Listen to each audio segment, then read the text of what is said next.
Listen, I know October ran away already, but I'm not done. I didn't really get to make anything fun this year, so I'm going to make some designs so that next October, I can jump right in with the creation process. So let's start with this cute butterfly skeleton dress. I was looking for something casual, to be completely honest, and this is kind of casual-ish. It's not a full costume, at least. First off, it's a very simple black dress up top that turns into butterfly wings at the bottom. I think it'd be really beautiful to keep it in a very simple color range. So I'm going pinks, purples, blues. I'm considering glitter, but it would also have one of those cool bone corsets up top that I think are so sick. I'm thinking of even making this part detachable so that the dress is still wearable outside of this. But I don't know yet. I don't even know how I'm gonna structure it, so I gotta think on that. What I do know is that I would love to shade the bones with pinks. And on top of everything, I want some smaller butterflies to kind of tie everything together. Just a cute finishing touch. I really like this one, I can't lie, and I can't wait to make it next year. Next up is straight up a costume, Medusa. This was inspired by the fact that every time I draw Medusa, I draw her in pinks and purples, and I really wanted to design a Medusa that was more feminine over the monstrous way that I feel she's often depicted, especially with the symbolism of Medusa in modern times. She's often tattooed on people, especially women, who are reclaiming their bodies, and I really admire that. So today, we're making her both feminine and powerful. While I'm going to do some draping to harken back to her origins, I wanted my first major piece in this design to be the mosaics.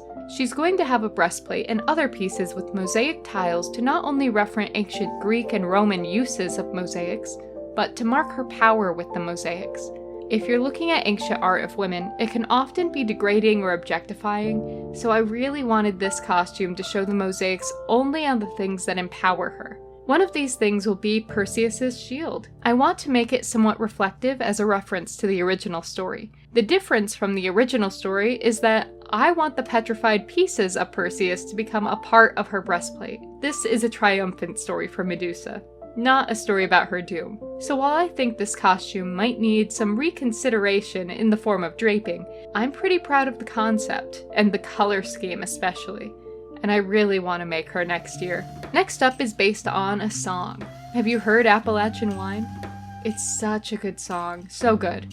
So good, in fact, that I designed a couple's costume based off of it. Now normally, I'm super proud of the female costume and have mixed feelings about the male, but this time it's the opposite. I think the female costume feels a little like a basic Poison Ivy costume, so I really think I could have done better.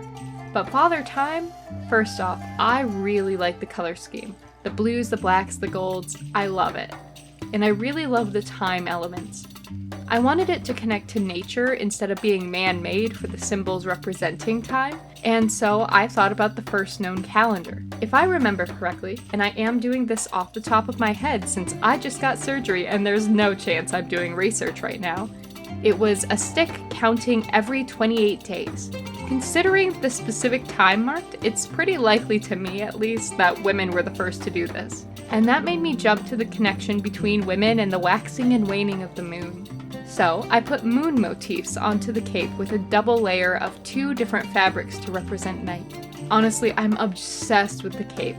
I really like the male costume for this one.